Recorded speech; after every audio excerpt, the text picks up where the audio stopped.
Ambient light is the light that surrounds a subject or environment. It's the existing or available light that's in a scene. It's referred to many times as natural light or light that evenly illuminates a scene from no apparent direction. It can be indoor lighting, a bright sunny day, a foggy day, or even city lights at night.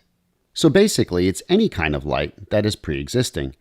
It's not artificial lighting that has been set up, such as electronic flash, to modify the existing lighting conditions. It can measure these types of lighting in either incident or reflective light measuring modes. Incident mode, reflected mode.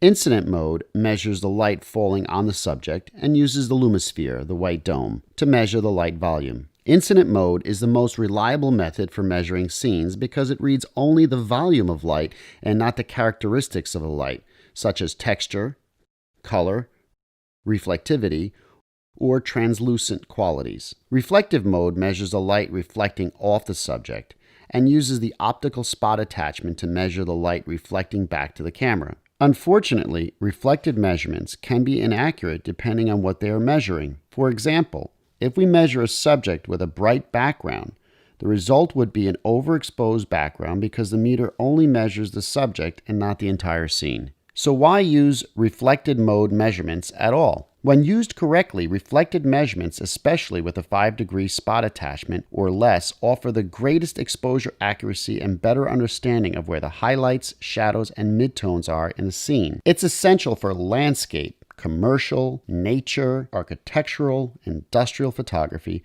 and whenever it's not possible to get close to the subject. Incident mode is ideal for shooting situations when we can get close to our subject and measure the light as it falls on the subject.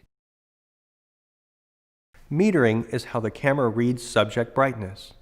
The camera has a built-in light meter to determine brightness. It reads light through the lens to set the shutter speeds, lens apertures, and even ISOs. Even if you use manual exposure, the meter provides an exposure scale to guide you toward what it thinks are proper camera settings. The meter normally reads most of the picture area, judges the brightness, and instantly calculates correct settings for a proper exposure. But EOS cameras provide several ways to change how this metering system reads and assesses light.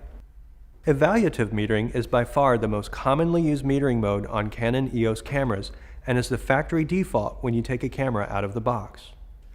Well suited for automatic exposure, it reads most of the picture area but breaks the image into many different segments and compares the brightness of each to the main subject.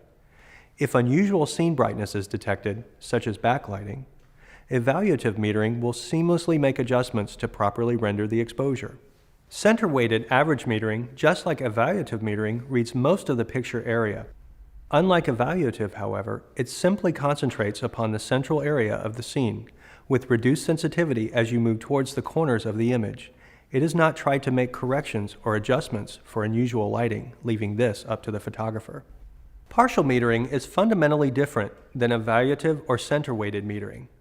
Partial metering, as the name suggests, reads only a portion of the picture area, roughly 10% at the center of the image. Experienced users will often turn to it when they want to read only a part of the scene or subject and base the exposure on that small area. Spot metering mode is used for precise control. It only measures about 3% of the total picture area at the center of the image. When you want to meter a specific spot in the subject or scene, use spot metering.